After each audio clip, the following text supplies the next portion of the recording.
Kaibigan, pag-usapan natin na prostatitis sa lalaki.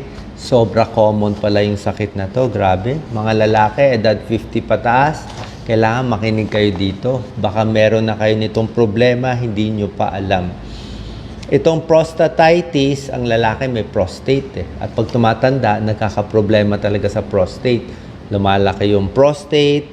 Yung iba, nagkakaroon ng prostate cancer. Kung ang babae, kinakatakutan, breast cancer. Lalaki, prostate cancer. Anyway, itong prostatitis, hindi naman siya talaga cancer pa. Pero namamaga yung prostate. Ito yung mga sintomas ng prostatitis. Usually, nasa pag-ihi yan. Yung mga lalaki na masakit ang pag-ihi, mahapdi ang pag-ihi, parang may burning na mainit na dumadaan habang umiihi, o madalas na umiihi ang lalaki, o minsan madaling araw napapaihi na, o baka every hour ihi na ng ihi, posibleng lumalaki yung prostate o posibleng may prostatitis. May tatlong klaseng prostatitis na kailangan nating bantayan. Okay, itong tatlo napakahalaga. So kayo mga misis, share natin to sa mister. Tignan nyo, kung nagtatagal sa CR o lagi nakaganon na sa CR, yung mga lalaki diba nakakapit na, o parang hirap na ilabas yung ihi, tignan natin, baka prostatitis. Number 1, tatlong klase ng prostatitis tapos tuturo ko yung gamutan. Number 1, merong acute bacterial prostatitis. Acute, bigla-bigla, bacterial prostatitis. Ibig sabihin, parang UTI ito. Nagka-infection yung prostate. So, masakit ang pag-ihi, nilalagnat, hindi makaihi. Masakit to sa may-ari, dun sa base, dun malapit na sa scrotum, sa balls ng lalaki. Masakit. Tapos, cloudy, malabo yung ihi. Ang gagawin dito, ipapacheck ang urinalysis. Pag nakitang may infection sa urinalysis, acute bacterial prostatitis, minsan ina-admit pa to sa ospital. Pero to bihira naman itong malala. Number 2, meron din naman chronic bacterial prostatitis. Ibig sabihin, may infection yung lalaki sa prostate, pero konti lang. Konti lang. Minsan hindi nila napapansin. Parang madalas lang umihi, lalo na sa madaling araw. Medyo masakit lang yung pag-ihi, lalo na sa umpisa ng ihi. Pag dumadalo yung ihi, parang mahapdi. Tapos, pag nagtatalik at nalalabasan yung lalaki, paglabas nung semilya, masakit din. Okay?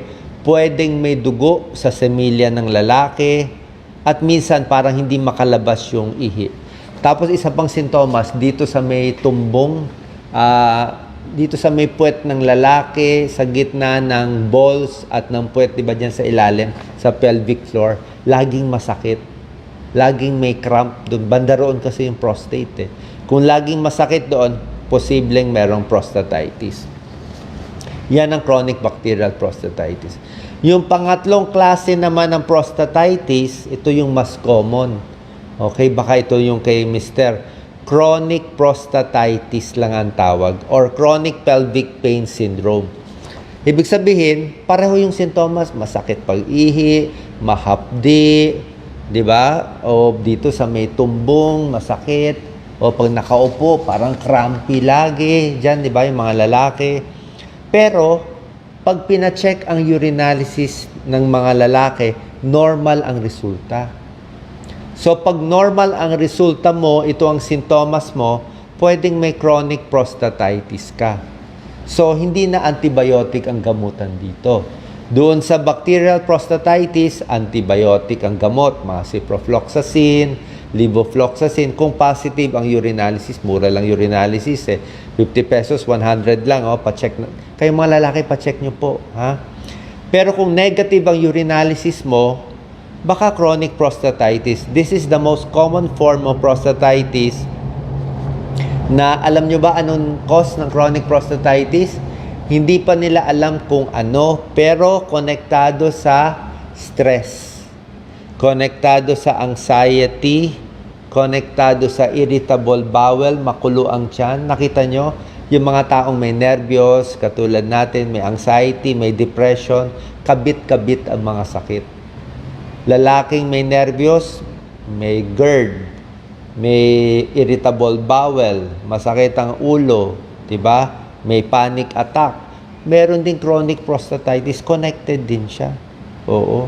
Bakit? Siguro pag stress ang lalaki, laging iniipit ba? Parang laging pinipigil mo yung ihi mo, o may tinatawag din na shy bladder, yung nahiya ka umihi pag nasa public na CR, di ba? Baka nakatingin yung ibang lalaki. So, iihi ka na, tapos nahihiya ka, pipigilin mo, o pigil ka ng pigil ng ihi, pwede rin maging problem yun.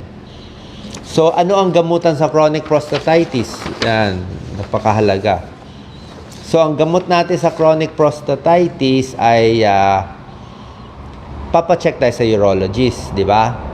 Meron sila binibigay na gamot, mga alpha blocker, na pampaluwag ng pag-ihi, meron mga fosal na pampaluwag, pwedeng gamot. Pero meron ding mga home remedy. Ito yung recommended home remedy ng mga doktor. Ito, magugulat kayo sa mga lalaki. Ito po, medical to, hindi to biro.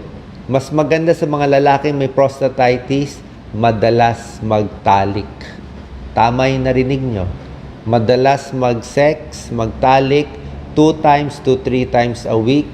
Kung walang partner, inisip ko, iba walang partner, dito siguro pwede at hindi bawal yung sariling sikap. Oo, kasi minsan, ang prostate kasi, siyempre gumagawa siya ng semilya. Pag maraming semilya yung lalaki, mabigat ang pakiramdam. Congested yung prostate, maga. So, pag nare-release yung semilya, maginhawa. Okay? Meron ding prostate massage, kaya lang yung prostate massage, medyo mahirap. Minsan yung sinusundot pa sa puwet, kailangan iba paggagawa. Oo. Tapos, meron ding physical therapy para sa pelvic floor muscles. Yun dito sa tumbong natin, mga stretching, mga knee to chest, yung mga stretch natin sa paa, napakahalaga. Yung mga aerobic exercise, napakalaking tulong. Exercise, very important sa may prostatitis. At magugulat kayo ang gamutan nila dito ay mental health daw. Mental health therapy, iwas stress, iwas depression, magpa-psychologist, psychiatrist, control yung negative thoughts, maglakad-lakad para gumanday outlook sa buhay. Bakit ito kasama? Kasi hindi pa clear anong cause ng prostatitis masakit ang pag-ihi mo, related pala sa stress. So, exercise, maganda outlook, at pagdating sa pagkain, merong mga pinagbabawal tayo o binabawasan. Ano yung mga binabawal, nababawasan sa may prostate problem? Spicy foods. Spicy, may capsaicin, ang nakakasunog ng dila, nakakasunog ng lalamunan.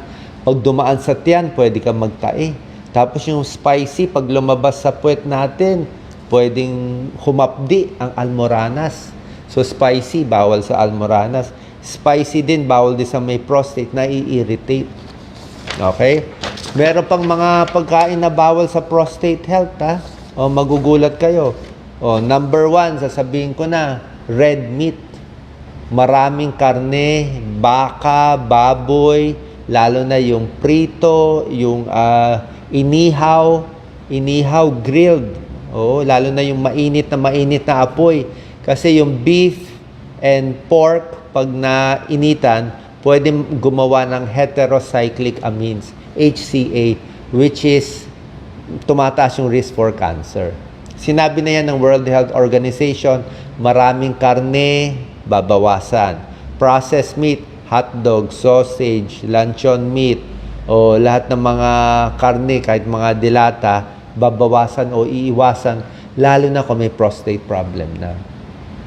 Diba? Actually, yan talaga recommended, lalo na kung may prostate problem, iwas na. Sabi mo, Doc, ano na lang kakainin ko? Marami pa naman Lahat ng manok na gusto mo, pwede. Lahat ng isda na gusto mo. Chicken or fish, mas okay. Pero hindi rin naman only. Kung gusto nyo talaga very healthy sa mga may prostate problem, kahit ito po, pang prostate cancer din to, kailangan mas maganda iwas sa karne, yung mga vegetarian, pinakamaganda talaga. Yung mga veggie meat, kaya makikita niyo yung mga restaurants ngayon, dami na nagbe-veggie meat, Burger King, meron na siyang veggie burger. Kenny Rogers, meron na rin siyang veggie meat burger. So, lumilipat na sila from hamburger to vegetarian. 'Di ba? Kasi nakikita nga nila, yung meat, marami nang gusto maging healthy, lumilipat na yung tao. Pag nalalaman nila, oy, masama pala. Ito yung payo ni Dr. Ed Gatchalian, yung magaling na urologist, nagpa-check up lang ako eh. So, red meat talaga ang kalaban nila, yung mga karne-karne. Ano ipapalit? Mga chicken sandwich, mga ganyan, turkey, o isda, kahit tuna in can, o sardinas, pwede rin, pa konti-konti. Tapos yung mga alternative, mga tofu. Okay? So, meat, bawas, spicy, bawas. Next, mga dairy, mga gatas. Sa may prostate cancer o prostate problem, iwas din sa gatas galing sa cow's milk. Oo. Pero sa ibang tao, pwede maggatas, babae pwede maggatas, bata pwede maggatas. Ito pang prostate lang to. So, bakit ayaw na whole milk? Yung mga whole milk, ice cream, keso, butter, full cream cheese, nakakataas ng risk for prostate cancer. Yun na nakita nila. May component siguro sa baka din kasi, cow eh. Oo, basta sa baka, medyo ayaw ng prostate talaga. Nagiging aggressive yung prostate cancer. So, ano ipapalit? Makikita nyo po, ang dami na ngayon na alternative sa gatas, di ba? May almond milk, may rice milk, may soya milk, may gata, coconut milk, may cashew milk. Pati sa ice cream, merong soy ice cream na may coconut milk na ice cream. May alternative na eh. Swerte nga ngayon, daming alternative nung mga panahon natin, mga medyo may edad na eh, wala pa itong mga alternative, di ba? Next, bawal din yung alak. Alcohol is also bad. Talagang kung pwede, iwas na. Nakita nila yung heavy alcoholic, mas nagkakaroon ng advanced, aggressive prostate cancer. Kung may prostate cancer, talagang iwas na sa red meat, iwas na sa gatas, na cow's milk, iwas na sa alak. Tsaka yung mga puro butter na kasi milk din siya eh. Ayaw din natin. Tapos sa mga spicy, medyo mahapdi lang. Okay? Sana po nakatulong tong video natin. Pa-check lang tayo sa urologist. Yun po ang shortcut. May herbal medicine ba? Wala ako i-recommend na herbal medicine for prostate. Mas gusto ko, para tama ang gamutan, pa-check kayo kahit isang beses sa urologist. Diba? May dala na kayo urinalysis. Sasabihin lang ng urologist nyo ganito. May UTI ka, may prostate problem, gamot, antibiotic, tapos.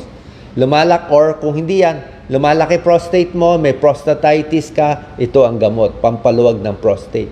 O baka matanda na, may bukol, prostate cancer, babantayan natin. Kaya pinapa-ultrasound din yung tiyan, pinapa-ultrasound yung prostate. So either infection, o baka lumalaki lang yung prostate, o baka may prostate cancer. Yung tatlo lang ang babantayan natin. Kailangan maturo kayo ng urologist sa tamang direksyon. Huwag kayong mag-self-medicate, maghula-hula, nabasa sa internet, prostate. Huwag na po. Oo. Yung urologist nyo na, kung meron kayong iinuming kakaiba, yung urologist nyo ang magsasabi kung pwede o hindi. Mas safe po tayo. Kasi pag na-late tayo sa paggamot ng prostate cancer, na-late tayo paggamot ng mga UTI, pwede mag-kidney failure, pwede mag-dialysis, delikado, nakamamatay. Prostate cancer, nakamamatay din. Lalo na sa mga lalaki, wala tayong choice. Kung ang babae, kinakatakot, breast cancer, top killer. Sa lalaki, prostate din. One of the top killers natin. So yan ang babantayan natin, lalo na sa lalaking 50 and above. Yung iba, 40 pa lang lumalaki na yung prostate. So, sana po nakatulong tong video. Share po natin. God bless.